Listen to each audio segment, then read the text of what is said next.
I'm just so tickled. It was kind of a moment, I think a God moment, I would call it, because I was in the Salt Lake City airport and ran into a speaker friend of mine that really I'd lost touch with. And as we spoke, we just, it's just like what they say, friendship's like a violin, that the music may stop for a moment, but the strings are still there. And so we just had such fun. I love speaking with Morrison. You're going to be so blessed. And we chatted. I was driving to Charleston, and I think we chatted for 2 hours. The trip went by just so very quickly because I was so captivated with what is happening and how blessed I felt just to speak to a man who is very blessed. And so I have to tell you this little funny story, though. We're sitting in the airport, and I just had something funny because I was at the American Farm Bureau convention, and I'm just delving into artificial intelligence.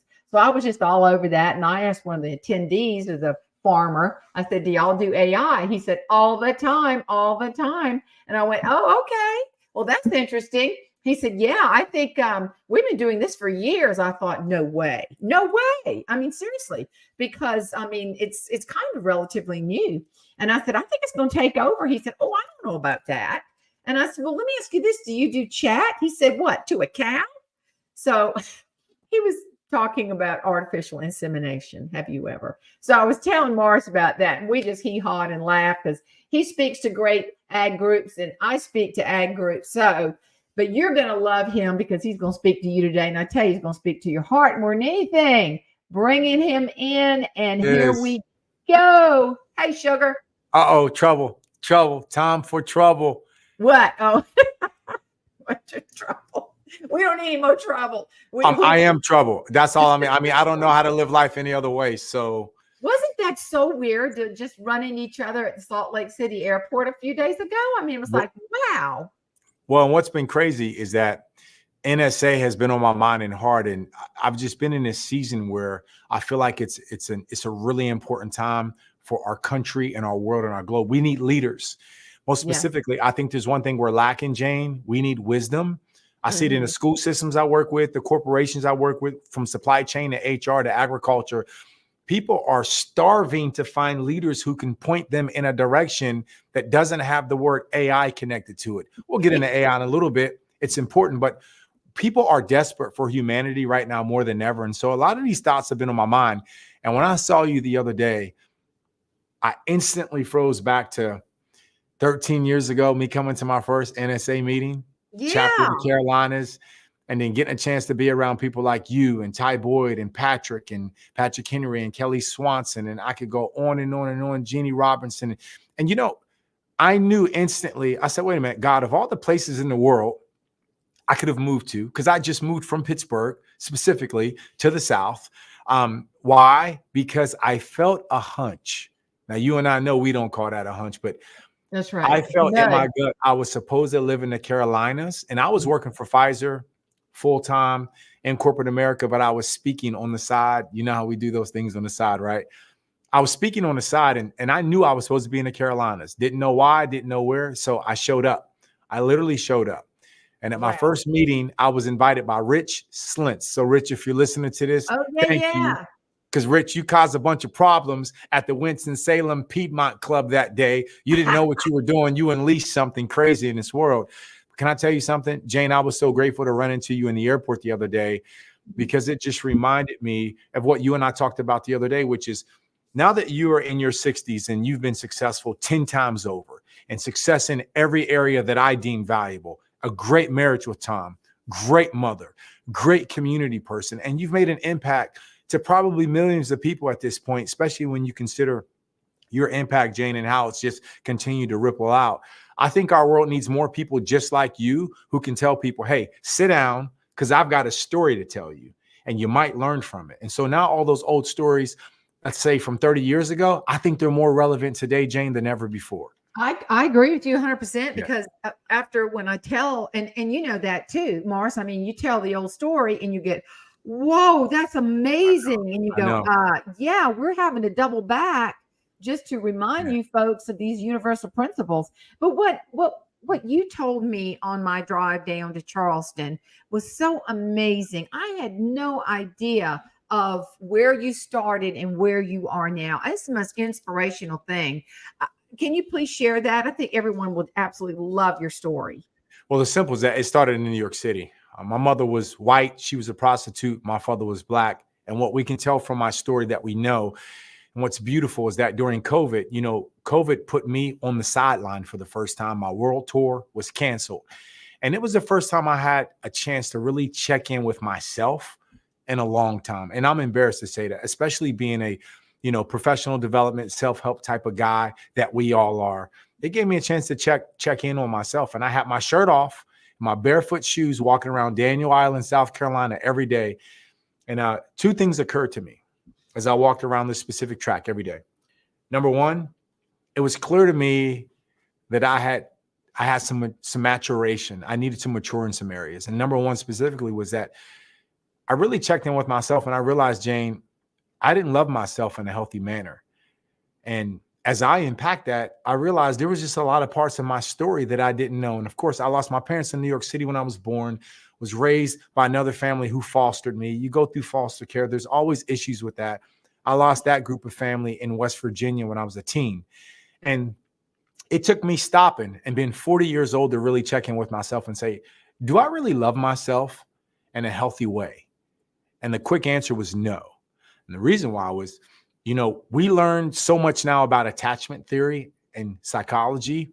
And as one of the great pastors / counselors who I know who mentors me, his name's Chip Judd. He said, Morris, when you're a kid, you learn how to get your needs met from the time you're a baby. And he said, whatever skills you develop early on to get your needs met, you take those skills into adulthood, into corporate America, into entrepreneurship. You take those skills into your marriage. And if you're not aware of what those skills are, good or bad, you'll be on spouse number 3 or 4 before you ever get a chance to blink. And it made sense for me. My mother was a prostitute in New York City. She's white, father was black. And the stories that I'm finding out about my parents now through DNA, by the way, Jane, I did both DNA tests. I did 23andMe and I did Ancestry.com because I really wanted to find out as much about my parents as I could. Mm-hmm. And the crazy thing about it is I was able to get into contact with some of their best friends and brothers who live with them in New York City. And the picture, it wasn't pretty.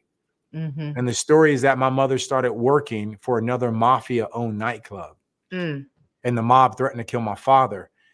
And they had him tied up at their office, and they called who I now call Uncle Roy, his brother. And they said, Roy, you've got 10 minutes to get here. And if you don't get here, we're going to kill your brother, and then we're going to kill you. Great day. And here's what we know. He showed up 9 minutes later, and he had a minute to spare.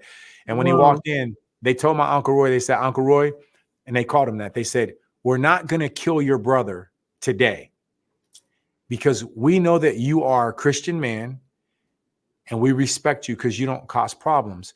But if your brother Maurice comes here looking for Darlene, which was my mother, to my dad, my mother was his property because she was his prostitute.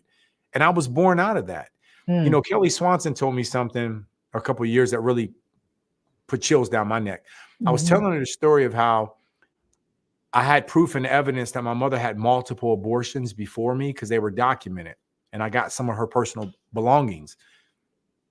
She had many abortions before me. And I have no idea why on that day, December 4th, 1978, as she drove to St. Vincent's Hospital Center in the middle of New York City, I have no idea why she decided to give birth to me after multiple abortions. But here's what I know. Number one, she gave me life when she didn't have to. Number two, she named me Morris Benjamin Morrison. Morris Morrison, in an industry made famous by guys named Zig Ziglar and the such and such. The name kind of helps a little bit. But number three, when my mom and dad got in trouble with the mob, after they let my father go that day, they were so afraid that something would happen to me that my mother knew a guy who knew a guy who knew a woman in West Virginia who took care of kids. And I ended up just months old in the hands of a black woman in Fairmont, West Virginia, who basically did what strong black women do. She said, give me that baby. And my mother promised to come back and get me when things calmed down. The only problem was, short while after that, at the age of 23, they found my mother's dead body in a hotel room in New York City. Great day. My father died of AIDS shortly after that. And everyone who knew about my existence were gone. And so this lady in West Virginia, she adopted me. She raised me. We had a strong family. I was raised in a strong Black African-American family where we love Jesus. We try to respect everybody. And I was raised in West Virginia where everyone were coal miners. So we were taught about hard work. Unfortunately, I lost my second set of parents on my birthday, December 4th, as a teen, when my father, who was an uncle / dad to me, he was falsely accused of shooting another man in the hand and a gunshot wound to the hand, a crime he did not commit, by the way, Jane. He was given 96 years in prison. And when they took him, it crushed his mother. And his mother was Gwendolyn, my grandma who raised me. And I had to bury her 3 weeks later. And I came home to an empty house. And later on in the story, I'll tell you about how my life changed at the hospital that night when I said goodbye to her and what a doctor said to me about America and about this country that we live in and about not being a victim and taking ownership of my life and being able to take the pen and authorize my life in any way that I wanted to, because I was in the safest country in the world. And I was in a place where as long as you didn't become a victim and you were willing to take ownership of your life and work hard and never expect somebody to give you anything, that night saying goodbye to her. Yes, when I walked out the door, I knew I was orphaned twice, but that night and that interaction with the doctor, it changed my life. And the rest of the story is me now standing here with you and great people like you. I've been able to live my life with. That, so many people, Morris, would crumble at all of this, but yet by the grace of God, it's taken you to a level where you're going to be able to share this, and it gives you the fuel, and you have the hard work ethic, which is huge. And the fact that man was right there to pick you up and give you that kind of sound advice. And that's pretty much what he said, right? You can be a victim or a victor. That's right. And that sounds so cheesy. That sounds so surface level. But as we traveled the world now, I've worked with the top companies in the world, you name it. And a Disney executive said this to me. I was closing a keynote for a supply chain event last year in Orlando, top companies in the world there. And we had a dinner the next night. And the supply chain exec from Disney was there. He'd been there for almost 40 years. And he said something to the audience. And it was a small room. And he looked right at me because he'd heard my message. And he said something to the likes of, he said, every complicated business problem I've had to solve in 40 years with this organization, one of the biggest in the world, he said, no matter how complicated the problem was, he said, once we set our pride and our ego aside, the answer was always right in front of us. And no matter how complicated, it was always the most simplest solution. And I believe, Jane, we've overcomplicated this thing called humanity. And now we need people like you out there, Jane, recycling and telling some of these stories to inspire hope in people again, because it's not complicated. It's simple. Now the simple stuff needs to sell, and the simple stuff is rising to the top again, more so than the complicated stuff ever did. Well, when you are on the platform, and I know from watching you, and you're the same, you are, and we have that in common. We believe that we have to be who we are. And when we step down, we're the same people, it's just congruent. And the thing is, so am I hearing you right? You see that people just need hope.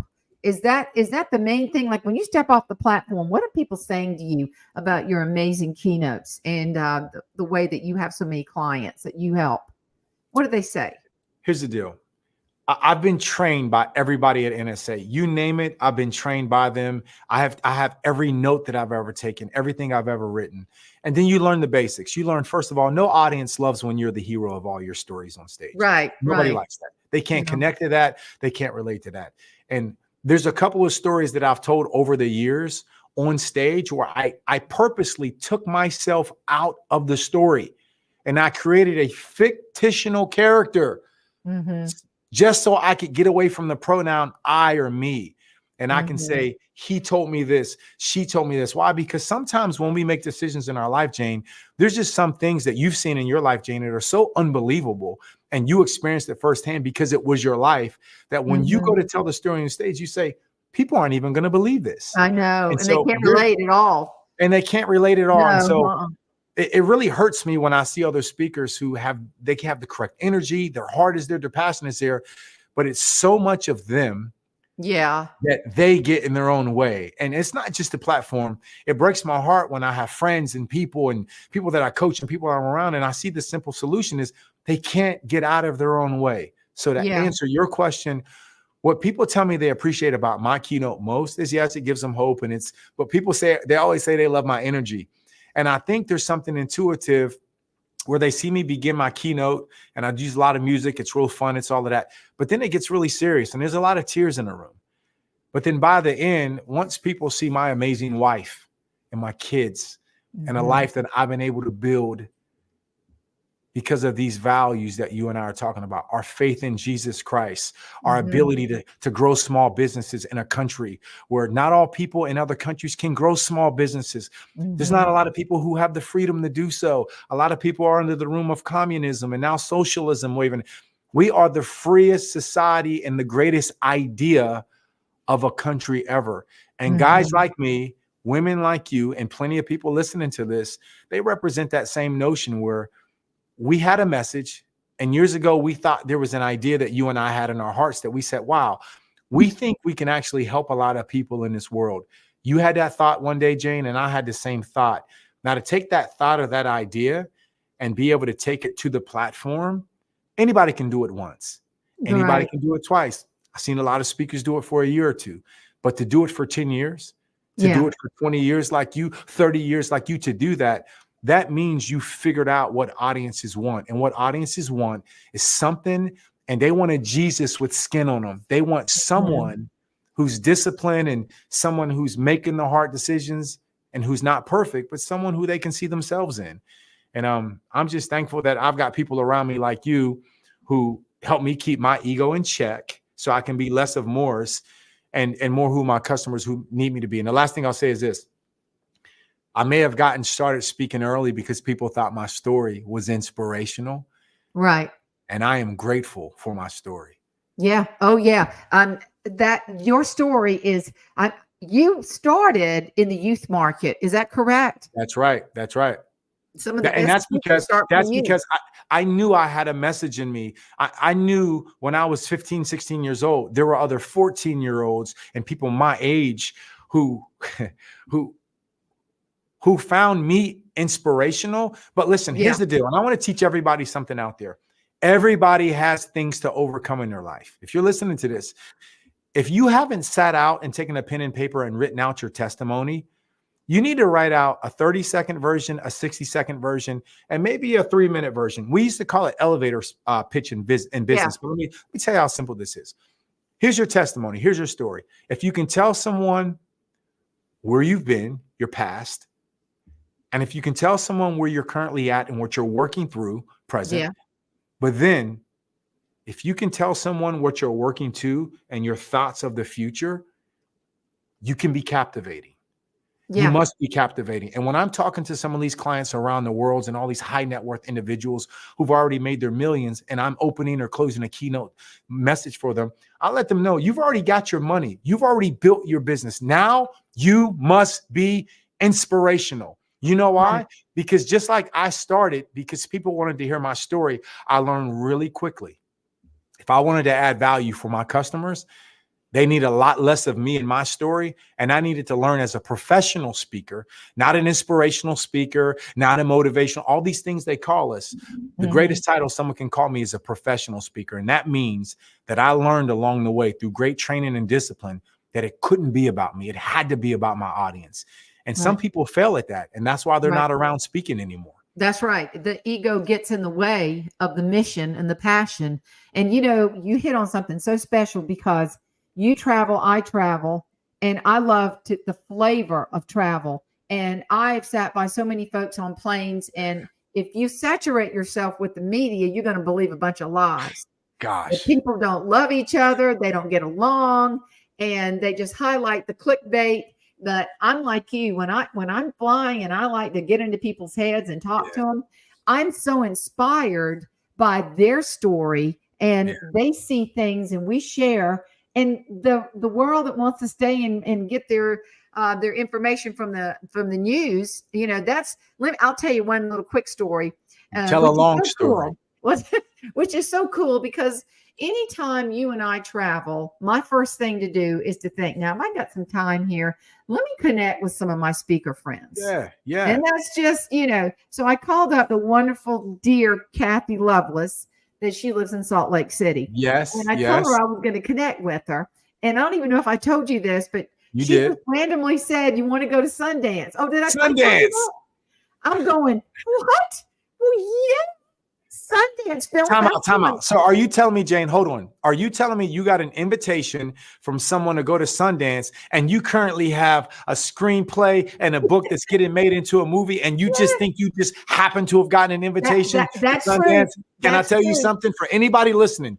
You won't get the invitation to Sundance until you write the book or until you write the script, because there's something magical that happens about doing the work and then watching all the luck fall into place. It was just the most.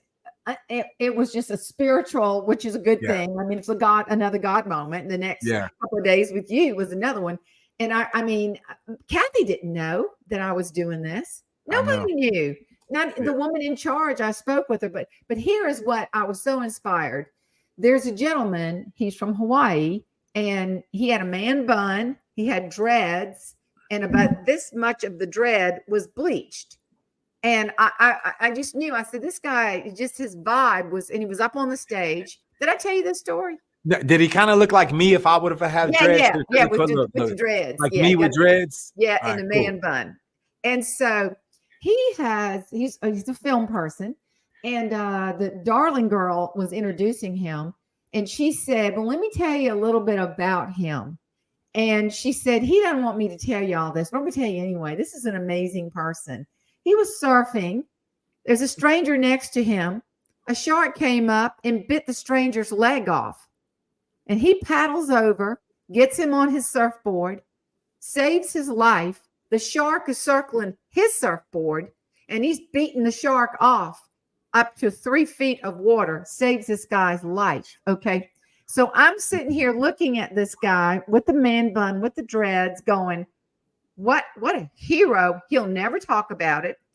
But then it came his turn to talk about his film, and he showed the sizzle reel. The man goes to Africa and finds orphan children who have been put in orphanages by their mamas, because the mamas have learned you can't afford this child.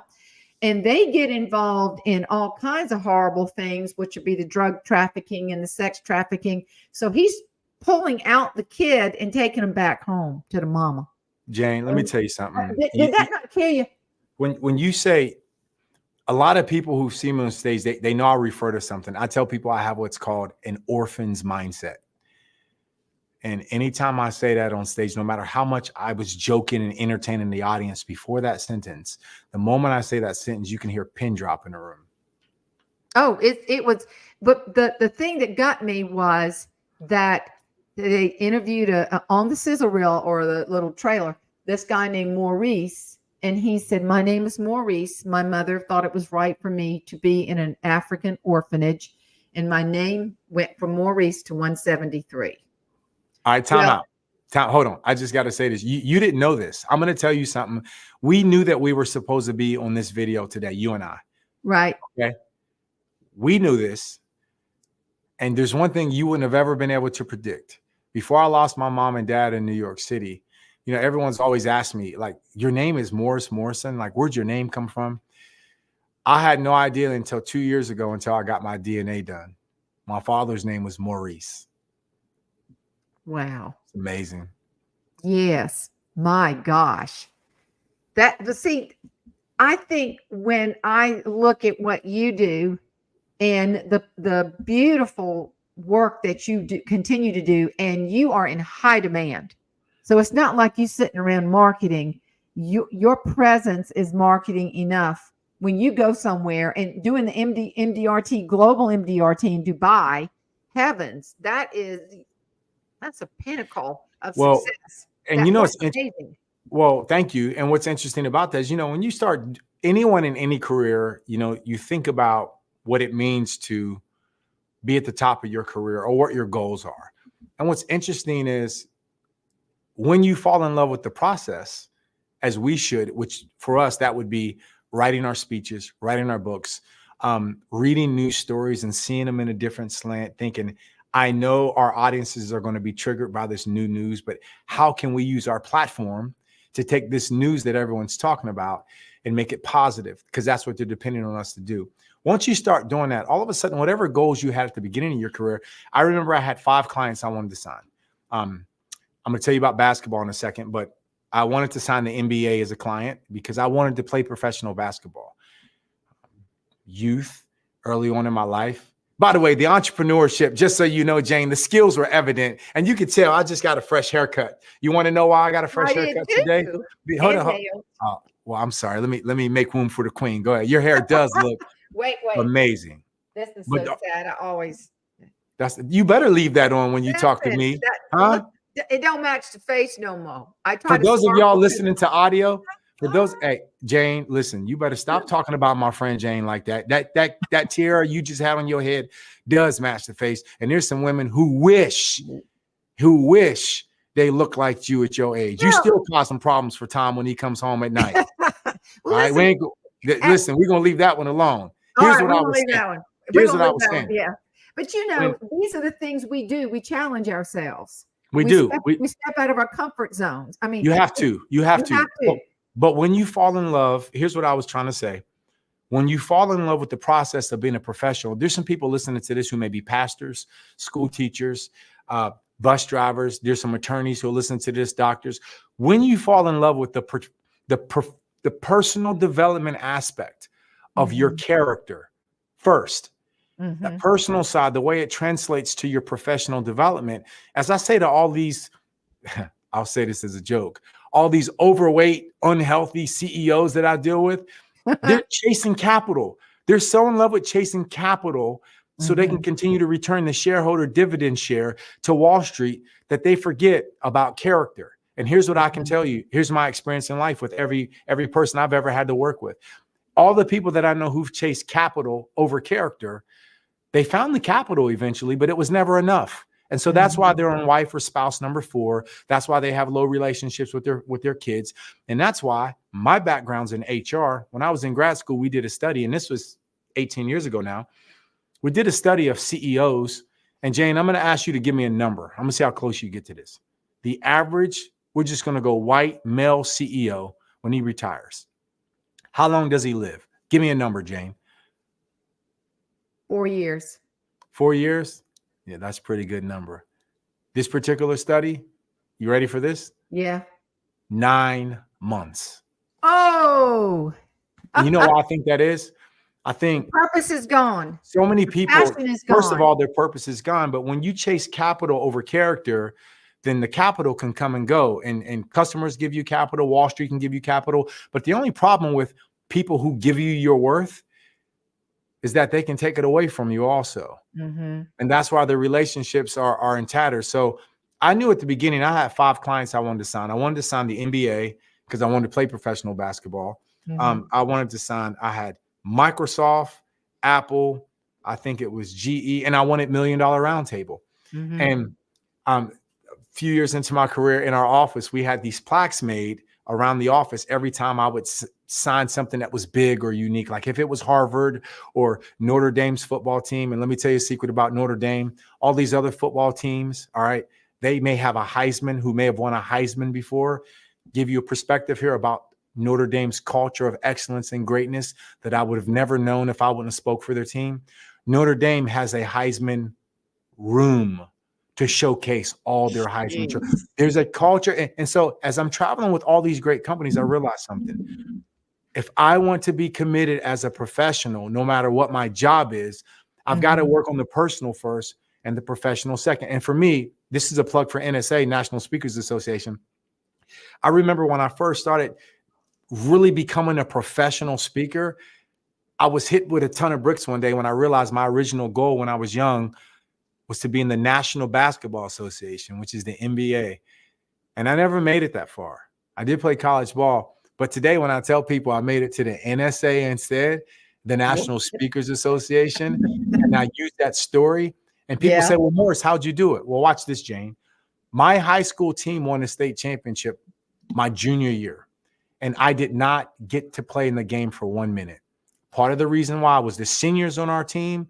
It was a culture in our school that you don't see the floor until your senior year. We had some really tall kids who were sophomores, like Rashad Kent, who was a monster. He was bigger than everyone on the floor. He got to see the floor as a sophomore. But the rest of us juniors, we didn't get to play. And what does that mean, though? We won a state championship. And when we came back our senior year, we knew that this was going to be our year. I have a chance to be starting point guard. And this is going to be my year. We're going to win back-to-back state championships. And I'm going to ride off with a big college basketball scholarship. Here's exactly what happened. 2 weeks before basketball season started, I felt this gut instinct that talked to me. And by the way, me and my gut, he and I, we have a lot of arguments every now and then. We do. And I tell people, when you go through foster care like I did, and you don't, when I describe my orphan's mindset that I've had when I was young, my premise statement is this. When you go through foster care, you know one thing that no one has to tell you about life, Jane. You know that you are no one's priority. And if you don't come home, no one's looking for you. If you do bad, no one's disappointed. But that also meant when I got straight A's at times and when I did things that allowed me to excel, I had no one to celebrate those things for me like I wanted to. Yeah, I had people in community, but when you don't have a mom and dad, there's that one. So why is that important? My orphan's mindset led me to learn how to trust my gut at a very, very early age. So when I was 10 years old and nobody knew how to cut my hair, Jane, I got a pair of clippers and I started cutting it myself. All the black barbers, they couldn't cut my hair because with me being biracial and having curly hair, nobody knew how to cut it in the hood where I lived at. So then my grandma took me to a white barber. And of course, he didn't know what to do. So I was thinking, if everyone's going to mess my hair up, I might as well be the one to mess it up. So I got a pair of clippers and I started shaving my hair off. But about a year of doing that, I got really comfortable cutting my hair. And about 2 years into that, I was the best. And when I say I was the best, we had a couple barbers where I lived at, and I got so good cutting hair and I had such a client list that by the time I was 15, the doctors, the lawyers, all my basketball team, the little old ladies at church, everyone would come up to me and say, and by the way, I thought it was very feminine and I'm kind of masculine. So I was offended when the little old ladies would come up to me and they say, baby, we heard that you do hair. And Miss Mary Bell Brooks was her name, old lady. And I said, Miss Mary Bell, I do not do hair. And she said, baby, that's too bad because I normally pay $30 plus a tip. I said, hold on. Did I mention I make house calls too? and listen, by the time I was 13, I was already making money cutting hair, but I was shoveling snow and I cut grass in the wintertime. Now I'm going to show you this, Jane. This necklace that I wear is something that's very special to me that I've had made for several people over the years. And this is a dime around my gold necklace. It's a 10-cent piece. Because one of my favorite ancient proverbs in this old proverb book called Malachi 3:10, it says that when you tithe and you give back, it says you will receive such a blessing back to you that you won't even have a storehouse big enough to hold all of the blessings that come your way. I learned at an early age, at age 13, when I started giving of my money that I made myself. I knew when I was very young that I would be wealthy one day. And what does that do for a kid who's orphaned? That meant from that moment on, I was relieved of the pressure of chasing money. So it's like, wait a minute, if I really believed I was going to be wealthy one day, then that means all I have to do is work on my character, do what I'm supposed to do, and the money will come. And let me tell you something. That was all a setup, Jane. My senior year, 2 weeks before basketball, I had this gut instinct that said, hey, Morris, you're not supposed to play basketball this year. You're going to skip your senior season. And then I said, did anybody else hear that voice? Because whatever it was, it must be crazy because I'm about to be the starting behind me. and I'm going to be the starting point guard this year. So there's no way I'm going to be able to make it to college on a basketball scholarship if I don't play my senior year. Right. But you know what? That voice got louder and louder in that 14-day countdown to tryouts. At the 7-day mark, it was the loudest ever. And let me tell you what, I've not done a lot of things perfect or correct in my life, but there's one thing. There's one thing that I would never do. I would never disrespect myself and not trust my instincts. And let me tell you something. When I went to my coach and I told him I wasn't playing my senior year, he looked at me and he said, kid, you'll never go to college and play basketball. What do you mean you're not playing your senior? And then he asked me a question. He said, why aren't you playing? And you know what, Jane? I didn't have an answer for him. The only thing I knew was I was not supposed to play. And guess what? My friends were mad at me. My best friend was mad at me. This was going to be our year. Don't you know, the season started, and a week into basketball season, I'm home doing nothing. I've never not played on my birthday on December 4th. That's always been the time of basketball season. Well, guess what? About a week before my birthday, my driver's ed teacher, see, this is where God will show up in your life. Yes. My driver's ed teacher said, Morris, you need to stay after class. I need to talk to you, son. And, you know, I was chasing the girls and doing everything. So I was a class clown, and I thought I was in trouble for certain. He held me after class, and I said, his name was Joe Cavalier. I said, yes, Mr. Cavalier.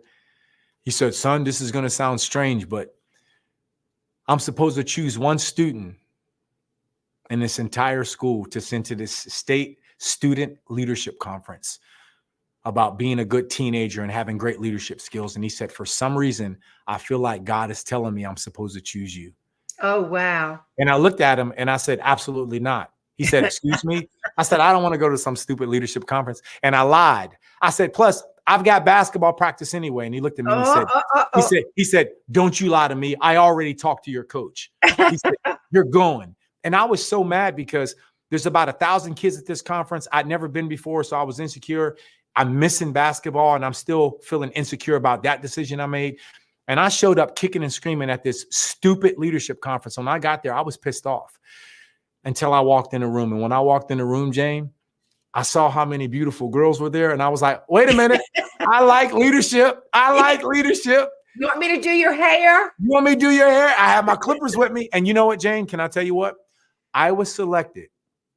You ready for this? Out of 50 seniors there, to be the main MC and the main host on stage for 3 days in a row.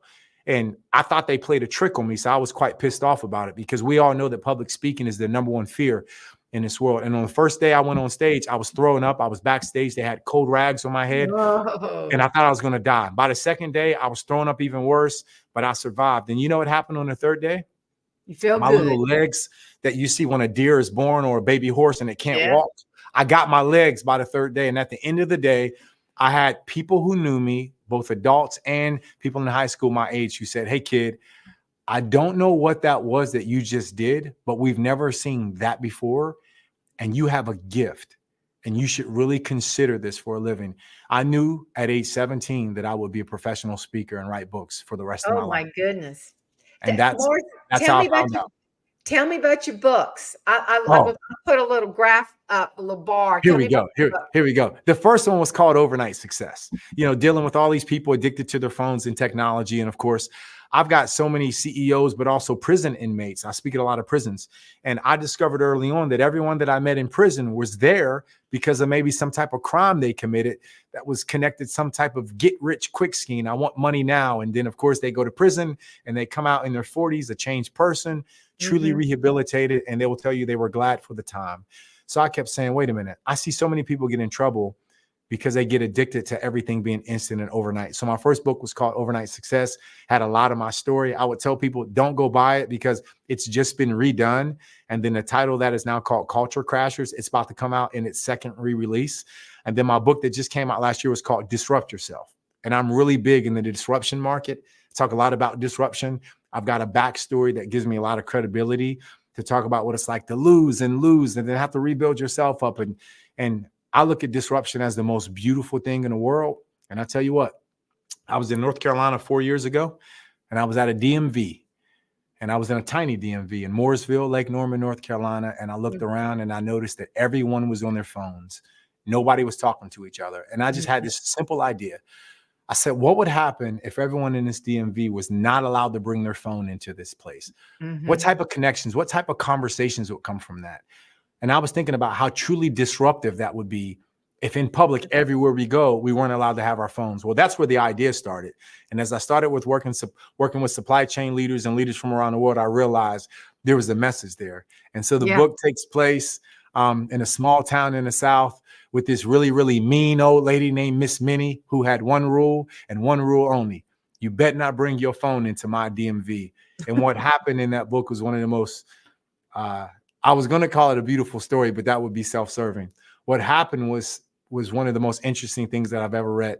written in my life. And I cried like several times as I was reading it. And it's a fictional story, by the way. So imagine me being the idiot at my desk writing, and all these characters are coming to life, and I'm smacking myself like, Morris, why are you getting emotional? You know, this isn't even real. But I tell you what, the book has helped a lot of people. Most importantly, it helps me to make sure that I am staying connected as a human, and I'm building a community, and I'm not being distracted by my phone, because that is not what humans should be doing today. As a matter of fact, we are very, very bad today at what it means to be humans, and we need to get a lot better. Yeah.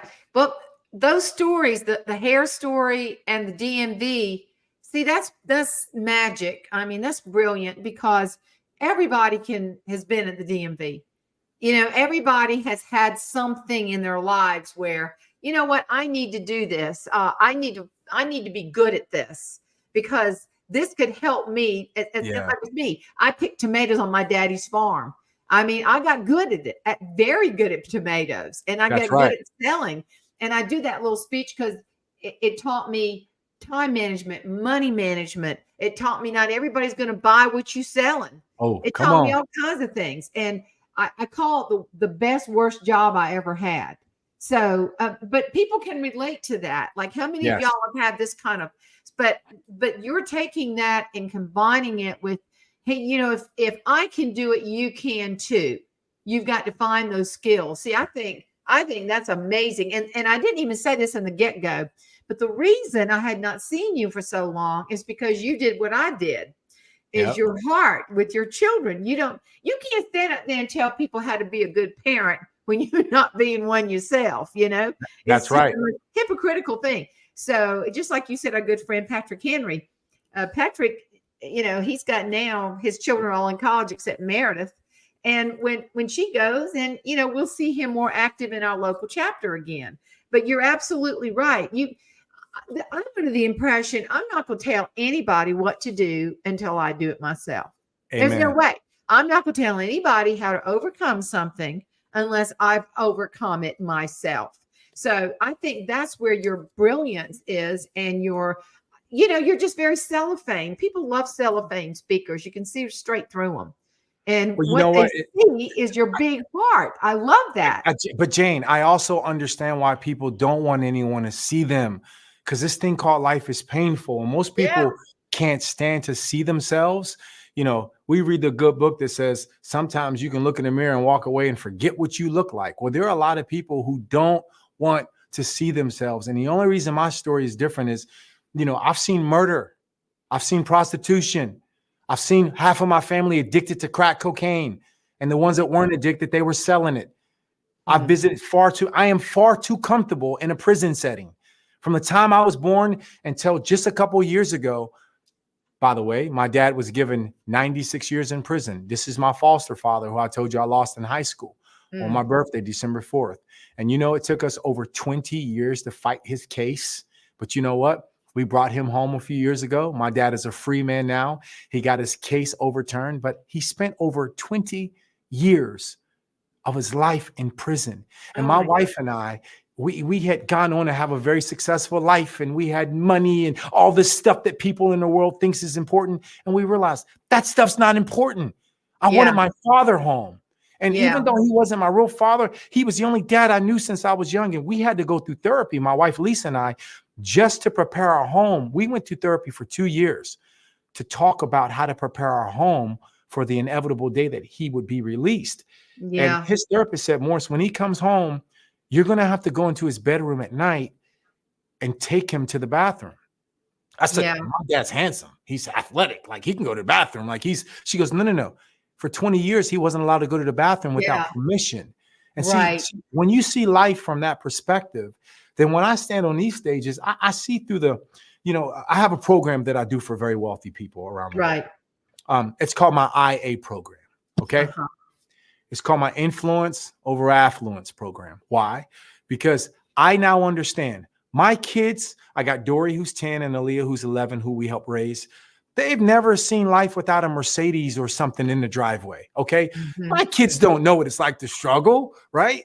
My kids, they don't know what it's like to not swipe and get whatever they want on Amazon. Like Yeah. my wife, my daughter doesn't even get excited about Santa Claus like most kids. She gets more excited about the UPS man and the Amazon man, because that's where she gets her sustenance and nutrients from, right? She just swipes. So what that means is my daughter, she overheard my wife and I on the call the other day, and I wish she didn't hear this. I don't want her knowing this stuff until she's maybe 16 or 17.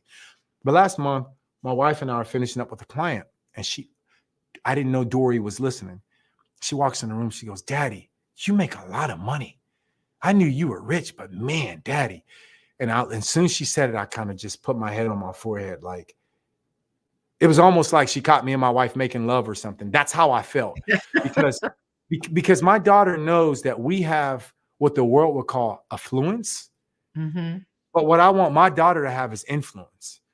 And so years ago, I developed a program for senior leaders of these major companies who were struggling, knowing that they were country club parents and their kids had all the resources and money in the world, but they struggled teaching their kids character and how to have real influence. And so I call that my IA program. And people out there, they say, "Oh, Morris, tough luck. You're saying all these rich people have problems." No, everybody has problems. Right. So it doesn't matter if you don't have money. If you do have money, you are on a journey to uncover your story and your pain so that you can have influence. And going back to what you just said, Jane, some people, they don't want to look at themselves for what they really are, because that's a painful, hard thing. And I was forced to do that at an early age, because when you're on your own and you go through foster care, you just know that no one cares. And even if that's not true, you tell yourself that nobody cares. And so you just have to figure out how to make your way in this world. And that's what I want for people. And you know what? You've got to have the courage to step outside and do something unusual and challenge yourself, and don't get stuck in just this cubicle of thinking, and get out there and live. I mean, the greatest gift you can give yourself is to get in touch with other people and listen. Listening is huge, and understanding and being bold. Can I tell you something about that? Because I don't want to forget this. The greatest thing I've ever learned to do on stage is listen to my customers. Let me say that again for anyone listening.